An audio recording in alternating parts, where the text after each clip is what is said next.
I remember sitting in front of English books, confused, frustrated, and wondering, how do people speak so easily while I struggle to say one sentence? That was the turning point.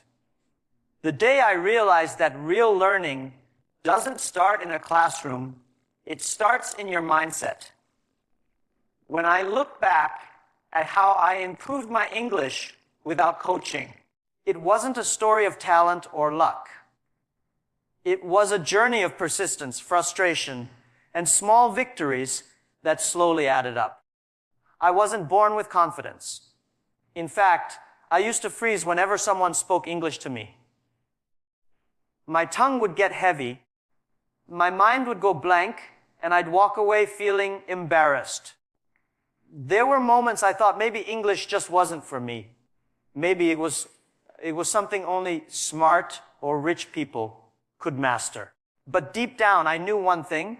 Language is not about intelligence. It's about practice, patience, and courage. At first, I tried the usual way. I bought grammar books, wrote notes, memorized vocabulary lists. But nothing worked. I could read the words, yet I couldn't speak them naturally. I realized the problem wasn't knowledge. It was fear. Fear of making mistakes. Fear of being laughed at. Fear of sounding wrong. That fear was my real teacher. It taught me that no book can fix your confidence, only experience can. So I decided to stop waiting for the perfect method or perfect teacher.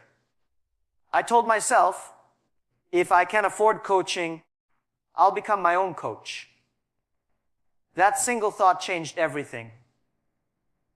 I began turning my daily life into an English classroom. Every morning, I listened to English songs. I didn't just enjoy them. I repeated every line, every sound.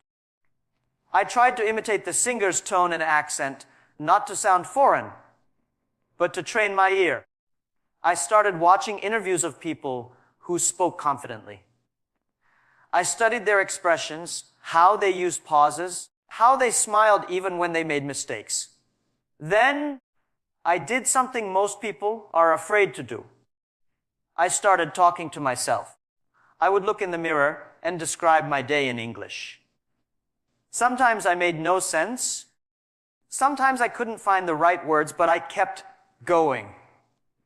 Slowly, something inside me started to shift. The more I spoke, the less I cared about being perfect. I began to focus on progress instead of